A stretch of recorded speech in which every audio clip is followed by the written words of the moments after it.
O clima mudou. Os eventos extremos, resultados de um mundo mais quente, já são realidade aqui, aí e em todas as partes do mundo. Não tem mais jeito, precisamos falar sobre isso.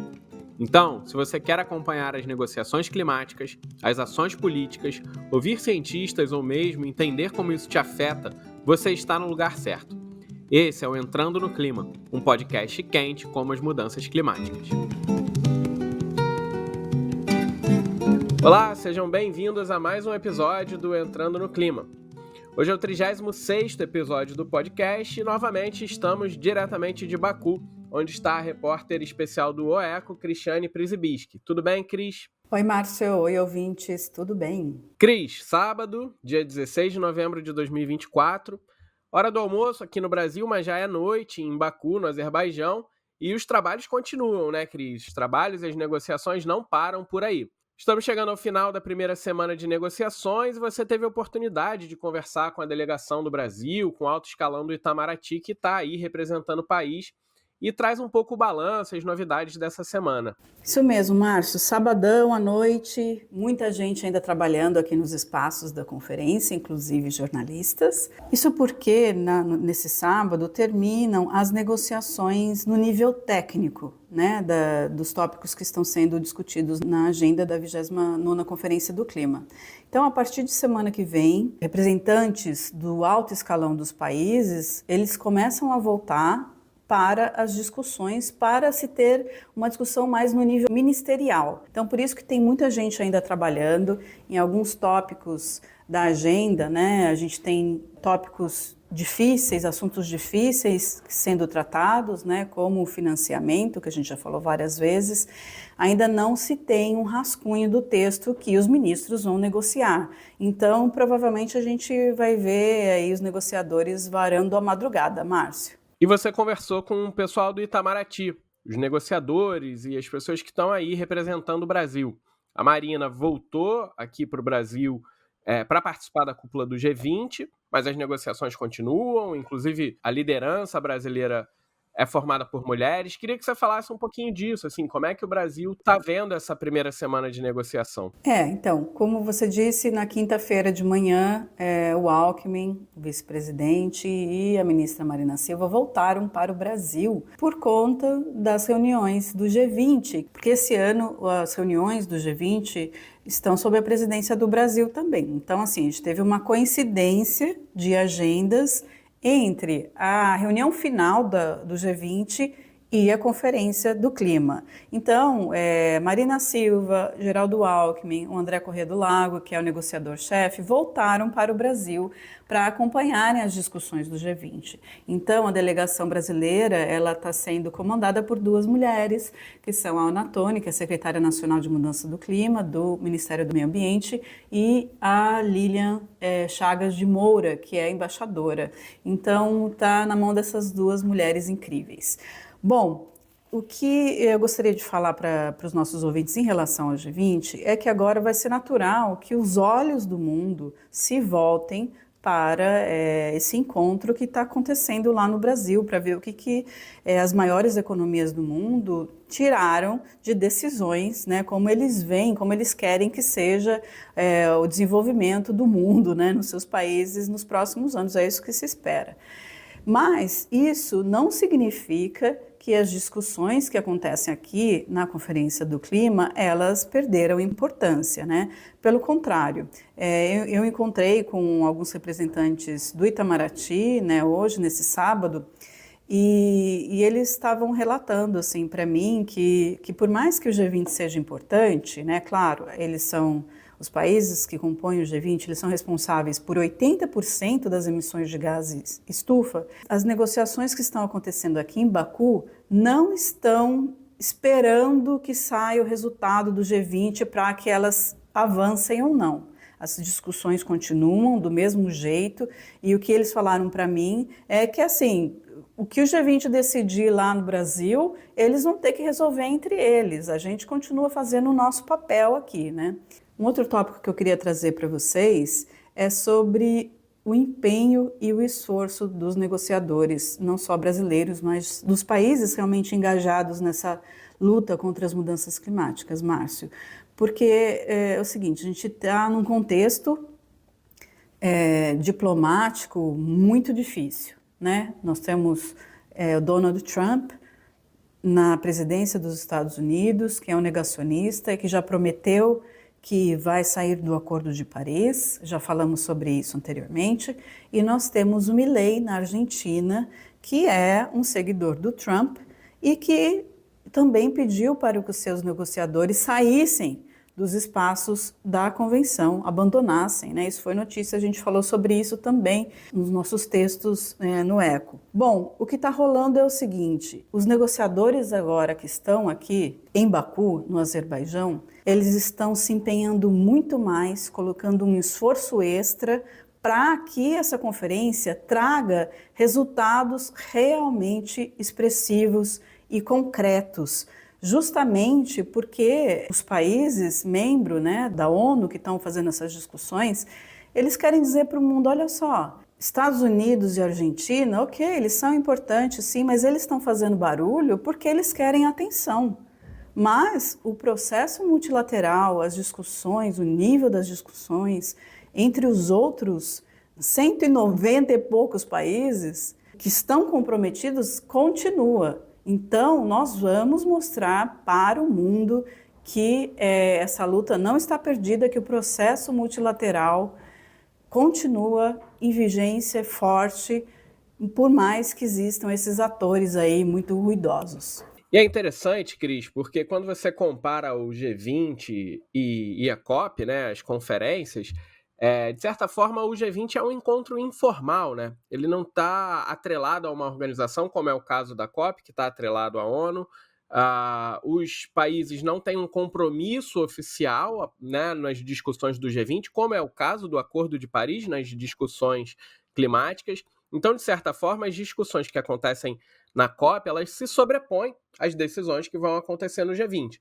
Claro, é importante esse evento que está acontecendo aqui no Rio de Janeiro, né? Tem um respaldo, reúne as maiores economias do mundo, seus presidentes e ministros da economia e outros, mas é muito importante que a gente mantenha atenção também nas decisões que estão sendo tomadas aí em Baku. Com certeza, Márcio. De fato, né, as reuniões do G20 não produzem documentos que são, como a gente fala, legalmente vinculantes. Por exemplo, são documentos que os países têm que fazer, né, sair uma decisão que eles têm que cumprir. O G20, pela importância que tem, né, ele dá mostra para o mundo, olha, nós que somos grandes economias queremos que o mundo nos próximos anos preste atenção nesse tema, naquele e tal, não sei o quê. Mas assim, é claro que eles dão um indicativo. Mas pelo que eu conversei aqui e apurei, os negociadores que estão dentro das salinhas fechadas aqui não estão esperando nenhum resultado do G20 para continuar as discussões, o que eu achei assim muito legal, né? Mesmo porque os negociadores dos países do G20 já devem ter uma posição, né, das suas nações sobre os tópicos que estão sendo decididos aqui, né? Então não tem nada que esperar do G20 e tal. Assim, para dizer, claro que a gente tem que ver o que vai sair, mas o que eu soube aqui, uma coisa não está vinculada à outra. Maravilha, Cris. Vamos sair um pouquinho então das salas de negociação e vamos ouvir o que a sociedade civil está falando também. Bom, eu queria propor para vocês, para a gente ouvir nos próximos episódios, porque vão ser, a partir de segunda-feira, vão ser dias mais mornos aqui, né, na Conferência do Clima, porque são discussões realmente de alto nível, como eu falei, a portas fechadas, então é provável que a gente não tenha respostas no começo da semana. Então, a gente gostaria de trazer para os nossos ouvintes as diversas visões da sociedade civil, ouvindo, né, grupos que têm grande representação aqui também, né, como, por exemplo, a juventude e as comunidades tradicionais. Queria começar, então, trazendo para vocês a entrevista de duas pessoas para trazer essa visão das comunidades tradicionais nesse processo de discussão e negociação climática internacional. O primeiro deles é o Jaré Aikiri, que é um jovem diretor executivo do Engajamundo e que traz a visão deles sobre esse processo e como que ele acha que deveria ser a inclusão das comunidades tradicionais nas discussões climáticas internacionais. Vamos ouvir? A gente, de fato, tem visto um grande aumento, né, da nossa presença dentro desses espaços. A gente tem visto grandes delegações de povos indígenas do mundo todo, e do Brasil com muita força, inclusive outras comunidades locais, né, também muito presentes, se fazendo presentes dentro desse espaço. Mas eu acho que a questão principal ainda é a falta de influência que a gente pode ter nas tomadas de decisão, né? A gente tem estado presente na COP, a gente tem se articulado para levar nossas demandas para dentro desses espaços, para colocar as nossas necessidades dentro desses diálogos, mas ainda assim o poder de influência que a gente tem nas tomadas de decisão são muito poucos, são muito pequenos. Ao mesmo tempo que a gente é colocado o tempo todo como os principais defensores da natureza, né? Que estão barrando o desmatamento, que estão barrando a mineração, que estão barrando a exploração do petróleo. Então, o que a gente tem exigido, pedido de alguma forma, é o reconhecimento disso também na tomada de decisão, né? Já que nós somos tão importantes, tão essenciais para a conservação da natureza, da biodiversidade, que a gente também tenha esse papel de importância nas tomadas de decisão, nas negociações, que a nossa voz também seja considerada, ouvida, colocada nos textos de negociação e que a gente consiga ter uma atuação, uma incidência mais direta, uma influência que, de fato, leve as nossas demandas enquanto comunidades, enquanto movimentos, para dentro das tomadas de decisão.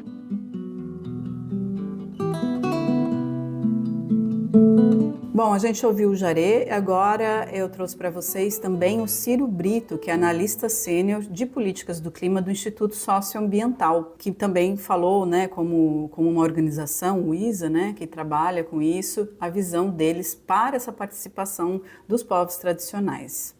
O ISA reforça as demandas que as entidades representativas de povos indígenas, quilombolas e comunidades tradicionais vêm trazendo aos debates internacionais das COPs, de que os povos da floresta são agentes fundamentais para combater a crise climática, uma vez que apoia a conservação e o manejo sustentável das florestas.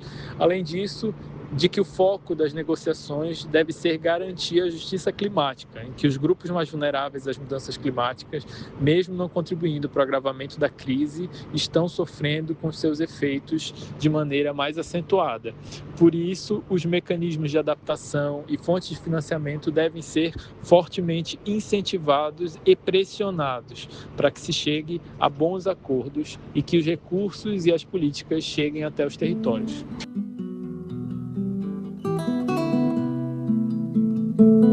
Bom, Márcio e ouvintes, a gente ouviu aí as vozes, né, as opiniões. Lembrar que o ano que vem a gente vai ter, com certeza, uma presença muito expressiva, né, desses povos na COP 30, que vai ser realizada no Brasil, em Belém, que é na casa deles, assim, né?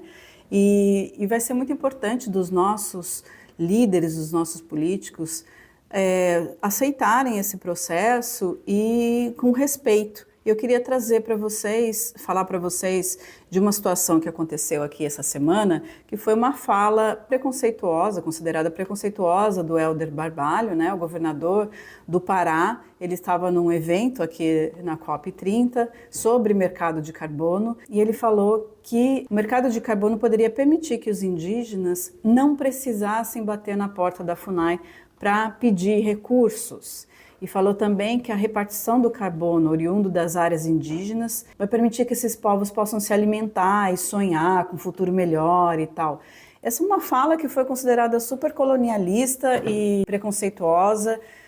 Os movimentos indígenas brasileiros fizeram uma carta de repúdio, né, criticando muito essa fala do Helder, e inclusive o Helder chegou a falar que ele está comprometido, né, com a inclusão de todo mundo nos processos, que não foi exatamente isso que ele falou. Mas para comentar sobre esse assunto, eu vou chamar de novo o Jaré Aiquiri, que falou um pouquinho para a gente como que ele se sentiu com essa fala do Helder. A gente tem visto, na verdade, várias problemáticas nas falas do governador Helder Barbalho. Uma delas foi feita agora aqui na COP, né? na qual ele falou que os povos indígenas e quilombolas dependem do mercado de carbono para sua subsistência, uma fala extremamente racista, visto que, mesmo muito antes do mercado de carbono sequer existir, os nossos povos já tinham suas ferramentas, seus próprios modos, né, de subsistência. Isso desqualifica os nossos conhecimentos ancestrais, né? E, para além disso, a gente tem criticado bem diretamente a ambiguidade dos posicionamentos do Helder Barbalho, né? Ao mesmo tempo que ele se coloca como governador da COP30, ainda assim ele está lá apoiando a mineração dentro dos territórios, apoiando inclusive o mercado de carbono sem autorização dos povos em muitas terras demarcadas, apoiando a exploração do petróleo na Foz do Amazonas. Então, tem várias problemáticas que a gente vê nessa ambiguidade de posicionamento que não fazem sentido, né? Que ele seja, de alguma forma, uma referência pensando no COP30, já que a gente está o tempo todo dialogando sobre, enfim, as nossas metas de mitigação, as nossas metas de adaptação, o que a gente precisa enquanto país progredir para que a gente tenha a redução dos gases, para que nossos territórios se adaptem, né, às mudanças climáticas que já estão afetando diretamente, para a proteção dos nossos povos. E ele tem se posicionado contra o povo, na verdade, né? Ele se diz um governador popular que trabalha pelo povo, mas todos os posicionamentos que ele tem tido têm sido contrário a isso. Então, a gente tem se posicionado bem diretamente contra isso, contra essa ambiguidade. Como isso não pode acontecer, a gente não pode ter uma liderança que está ativamente dialogando com o agronegócio, com as petrolíferas, com as mineradoras e atuando diretamente contra o direito dos nossos povos.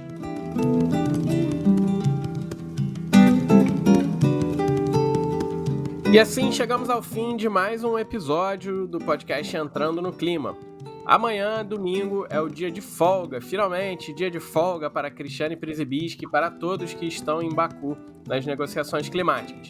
Então, não teremos episódio e voltaremos na segunda-feira. Cris, descansa, aproveita a sua folga e segunda a gente se vê novamente. Eu encontro vocês na segunda-feira. Até mais. Tchau, tchau. O podcast Entrando no Clima é uma realização do OECO com apoio do Instituto Clima e Sociedade. Se você gosta do nosso trabalho, considere nos apoiar lá em catarse.me/OECO. Você também pode acompanhar toda a nossa cobertura em oeco.org.br e seguir nossas redes sociais, onde você encontra mais conteúdos. Segunda-feira estamos de volta direto da Conferência do Clima. Até lá!